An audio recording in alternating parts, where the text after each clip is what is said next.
So, welcome to the lesson number 6, which is in the continuation of the international trade theories. This is the second part. So, अभी तक हमने दो categories में divide किया था theories को. पहली जो कैटेगरी थी वो थी इंटरवेंशनिस्ट अप्रोच वाली, जिसके अंदर हमने दो पढ़ी थी, मर्केंटलिज्म और नियो मर्केंटलिज्म. फिर सेकंड जो कैटेगरी पढ़ी थी वो फ्री ट्रेड थियरीज पढ़ी थी, जिसके अंदर हमने एब्सोल्यूट एडवांटेज और कंपैरेटिव एडवांटेज देखा था और इनके एग्जाम्पल समझे थे. नेक्स्ट जो आती है कैटेगरी वो आ रही है हमारे पास कि हमें कितना ट्रेड करना चाहिए, how much does a country trade. तो उसके अंदर जो थ्योरी आती है वो आती है theory of country size. So country size पे डिपेंड करता है. कंट्री साइज में अगर हम समझें, जो लार्ज कंट्रीज होती हैं जिनके पास लैंड एरिया बहुत है, जैसे ब्राज़ील, चाइना, इंडिया, और इनके पास अगर हम पॉजिटिव्स देखें तो क्या है, इनके पास बहुत नेचुरल रिसोर्सेज हैं, बड़े वेरीड क्लाइमेट्स हैं. मतलब जो नॉर्थ इंडिया में क्लाइमेट है वो साउथ इंडिया में नहीं क्लाइमेट मिलेगा. इतना डिफरेंस है कि पूरे, अगर हम एक कंट्री को देख लें, इंडिया को ही देख लें, तो उसके अंदर वेरीड क्लाइमेट्स है एक पर्टिकुलर टाइम पीरियड पे, और इतने नेचुरल रिसोर्सेज हैं, राइट. तो लार्ज जो कंट्रीज होती हैं जो बहुत ही ज़्यादा एरिया में फैली हुई होती है, जिनका लार्ज लैंड एरिया होता है, वो ज़्यादातर सेल्फ सफिशिएंट होती हैं. क्यों सेल्फ सफिशिएंट होती हैं? क्योंकि अगर वो ट्रेड करते हैं, अगर ऐसी कंट्रीज ट्रेड करती हैं, तो जो इंपोर्ट करके उनके वहाँ पे सामान आएगा या एक्सपोर्ट करके जाएगा, वो क्या करेंगे, इंपोर्ट करने से बेटर है वो अपने घर में बनाना, अपनी डोमेस्टिक, अपनी कंट्री में ज़्यादा बनाना प्रेफर करेंगे. क्यों? क्योंकि जो उनकी ट्रांसपोर्टेशन कॉस्ट है वो बहुत बढ़ जाती है, क्योंकि बॉर्डर से ज़रूरी नहीं है पास हो जहाँ पे आपकी फैक्ट्री हो. और अगर हम लार्ज एरिया में देखें तो हमारे को मल्टीपल मोड्स ऑफ ट्रांसपोर्ट को यूज़ करना पड़ता है, तब जाके ट्रेड के लिए आप बॉर्डर्स पे पहुंचोगे और दूसरी कंट्री में अपना सामान पहुंचाओगे, जिसकी वजह से हमारी जो ट्रांसपोर्टेशन कॉस्ट है ना वो बहुत ज़्यादा बढ़ जाती है लार्ज कंट्रीज़ के की बात करें तो जो लार्ज कंट्रीज़ हैं वो मोर सेल्फ सफिशिएंट होती है रैदर दैन स्मॉलर कंट्रीज़, क्योंकि लार्ज कंट्री की जो प्रोडक्शन है, जो मार्केट के सेंटर्स हैं, वो लोकेटेड होते हैं at a greater distance from other countries, raising the transportation cost of foreign trade. कि इंपोर्ट करना और एक्सपोर्ट करना इतना मुश्किल हो जाता है, लेके आना लेके जाना, क्योंकि ह्यूज कंट्री है, लार्ज लैंड है. So what types of product of does a country trade का जो आंसर देती है वो ये वाली थ्योरी देती है हमें, फैक्टर्स प्रोपोर्शंस थ्योरी, या हेक्सर ओलिन थ्योरी भी कहते हैं, एचओ थ्योरी के नाम से भी ये फेमस है. ये कहती है कि जो आपके पास, एक कंट्री के पास अबंडेंस में है, जो रिसोर्सेज आपके पास अबंडेंस में है, आपको उसी के ही फोकस करते हुए गुड बनाना चाहिए. यानी अगर आपके पास लैंड ज़्यादा है तो आपको एग्रीकल्चर गुड्स बनाने चाहिए, क्योंकि एग्रीकल्चर गुड्स में ज़्यादा लैंड लगती है, जैसे अर्जेंटीना और रशिया के पास है. लेबर रिच अगर है आपके पास, लेबर बहुत है, बांग्लादेश, वियतनाम जैसे, तो आपको गारमेंट्स या फुटवेयर बनाना चाहिए, जहाँ पे वो वर्क फोर्स ज़्यादा चाहिए होती है और लैंड और उतनी मशीन इतनी नहीं चाहिए होती. अगर कैपिटल रिच कंट्री है जैसे जर्मनी और जापान, क्योंकि वो उनको कैपिटल इंटेंसिव प्रोडक्ट्स बनाने चाहिए, जैसे कार्स, इलेक्ट्रॉनिक्स, हैवी मशीनरी, जहाँ पे टेक्नोलॉजी में वो इन्वेस्ट कर सकें और इक्विपमेंट्स में इन्वेस्ट कर सकें.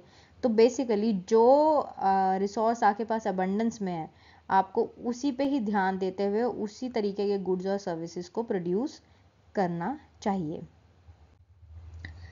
फिर आता है लियोनटिफ पैराडॉक्स. लियोनटिफ पैराडॉक्स इसीलिए ही था कि जो एचओ थ्योरी कहती है, एचओ थ्योरी क्या कहती है, अगर लेबर इंटेंसिव है तो लेबर इंटेंसिव प्रोडक्ट बनाना चाहिए, कैपिटल इंटेंसिव कंट्री है तो कैपिटल इंटेंसिव गुड बनाने चाहिए.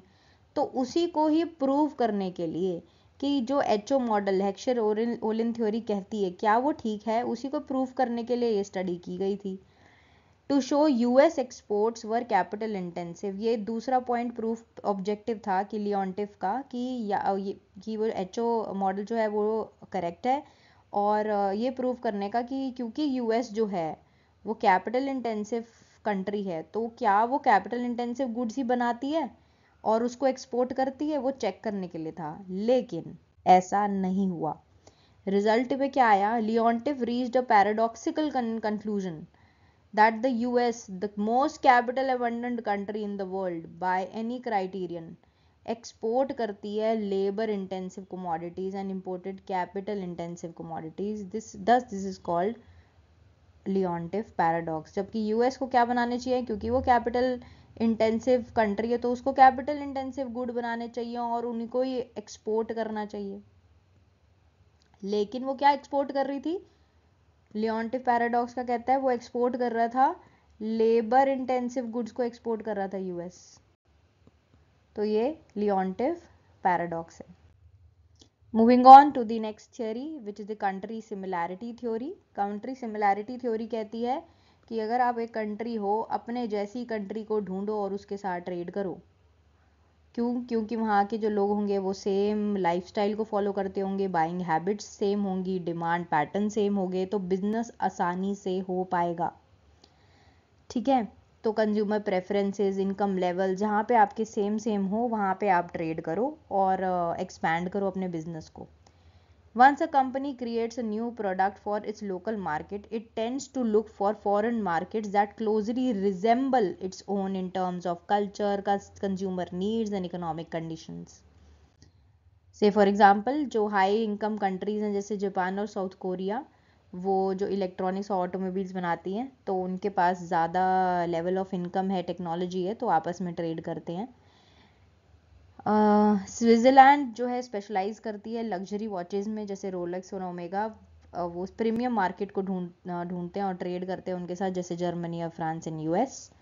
साउथ कोरिया के जो के ब्यूटी प्रोडक्ट्स हैं उन्होंने भी पॉपुलैरिटी गेन करी है जापान और यूएस में, क्योंकि कंज्यूमर के सिमिलर प्रेफरेंसेस हैं स्किन केयर में।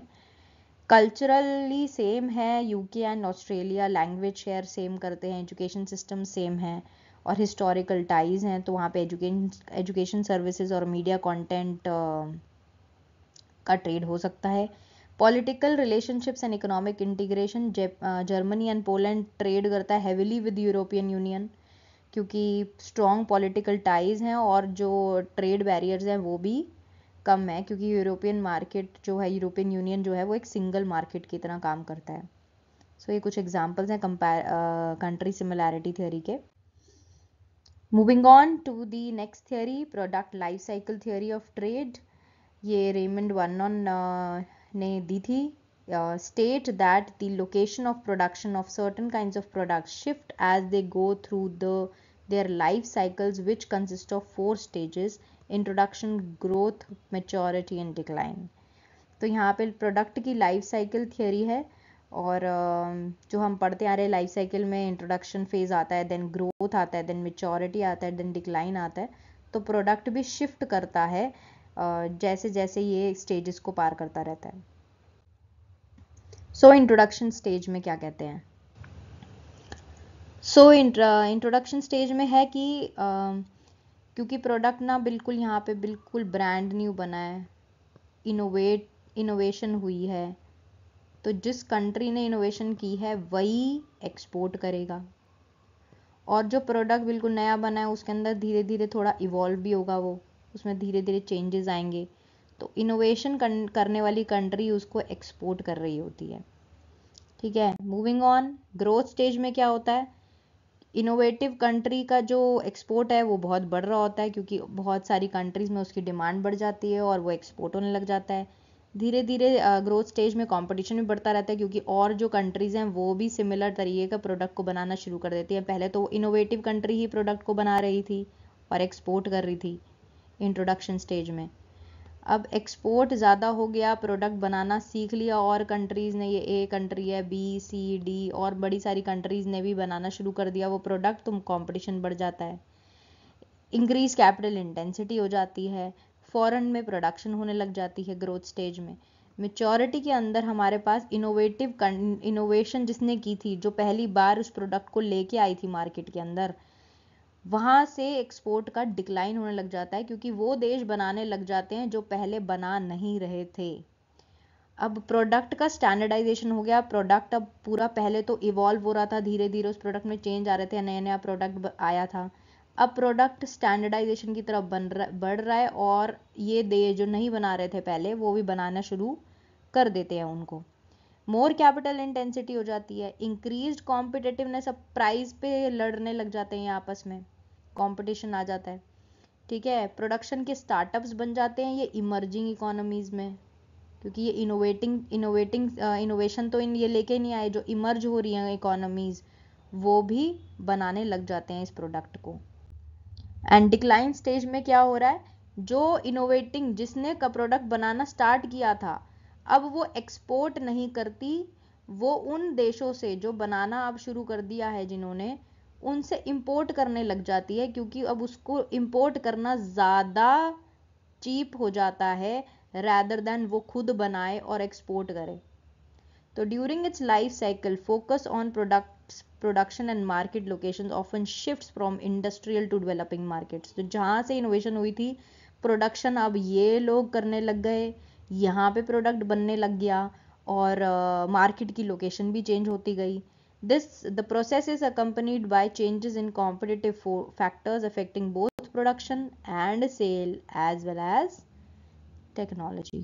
ये ग्राफ है हमारे पास, तो देखें कि नया प्रोडक्ट आया है, ये एडवांस्ड इकोनॉमी है, जो इनोवेशन जिसने पहले बार प्रोडक्ट को बनाया वो नया प्रोडक्ट बनाती है और एक्सपोर्ट करना शुरू करती है। ये एक्सपोर्ट्स है हमारे पास, टाइम है ये हमारे पास, टाइम के साथ ये स्टार्ट करती है एक्सपोर्ट करना, और जो ये अदर एडवांस इकोनॉमीज हैं वो उसको इंपोर्ट करना स्टार्ट करती हैं। ये इंपोर्ट कर रही हैं और ये स्टार्टिंग से ही एक्सपोर्ट कर रही हैं जिन्होंने प्रोडक्ट बनाया। धीरे धीरे जब ये स्टैंडर्डाइज प्रोडक्ट बन जाता है इस पॉइंट पे, और यहाँ पे ये डेवलपिंग इकोनॉमीज हैं, ये और जो थोड़ी डेवलपिंग नेशंस हैं, इमर्जिंग हैं, वो और लेट प्रोडक्ट को, जब प्रोडक्ट बिल्कुल मेच्योर स्टेज पे चला जाता है, ये तब इंपोर्ट करना स्टार्ट करती हैं। और धीरे धीरे एक पॉइंट आता है जहाँ पे ये वाली कंट्रीज प्रोड्यूस करने लग जाती हैं इस प्रोडक्ट को, और जो इनोवेशन जिन्होंने की थी, जिन्होंने सबसे पहले इस प्रोडक्ट को बनाया था, वो इंपोर्ट करने लग जाता है जो पहले एक्सपोर्ट कर रहा था, और अदर एडवांस इकोनॉमीज भी इसको एक पॉइंट के बाद, टाइम पीरियड के बाद इंपोर्ट करना स्टार्ट कर लेती हैं। बीच में ये पहले एडवांस कंट्रीज से इंपोर्ट करती हैं, फिर ये खुद बनाती हैं इस टाइम पीरियड में, यहाँ से लेके यहाँ तक, फिर एक पॉइंट दोबारा से आता है जहाँ पे ये इंपोर्ट करना स्टार्ट कर लेती हैं। तो इस तरीके से हमने ये समझ पा रहे हैं प्रोडक्ट लाइफ साइकिल में, जैसे जैसे प्रोडक्ट नए से लेके स्टैंडर्डाइज प्रोडक्ट की तरफ मूव करता है, वैसे वैसे कंट्रीज जो हैं वो जो वर्ल्ड में प्रोडक्शन डिफरेंट डिफरेंट कंट्रीज करने लग जाती हैं, और मार्केट्स भी डिफरेंट डिफरेंट जगह पे बनने लग जाती हैं। जो लास्ट हमारे पास थियोरी है वो है नेशनल कॉम्पिटिटिव एडवांटेज, जो माइकल पॉटर ने दी थी, जिसको पॉटर्स डायमंड भी बोलते हैं। Michael Porter theorizes that four broad attributes of nation shape the environment in which local firms compete. These attributes promote the creation of competitive advantage. तो basically Michael Potter ने कहा है कि हमारे पास ये 4 फैक्टर्स हैं, दीज आर द 4 फैक्टर्स, जो factors हमें कॉम्पिटिटिव एडवांटेज बनाने में मदद करते हैं, कि हमारे फैक्टर्स क्या हैं, फैक्टर एंडोमेंट्स क्या है, हमारी डिमांड कंडीशन कैसी है, हमारे को रिलेटेड और सपोर्टिंग इंडस्ट्रीज हमारे कंट्री में कैसी हैं, हमारी खुद की जो फर्म है उसकी स्ट्रैटेजी, उसका स्ट्रक्चर, उसके राइवल्स कौन कौन है। तो ये कुछ डिटर्मिनेंट्स हैं, ये डिटर्मिनेंट्स हमें बताते हैं कि हम मार्केट में हमारी कॉम्पिटिटिव एडवांटेज कैसी होगी। ठीक है, तो फर्स्ट आता है फैक्टर एंडोमेंट्स।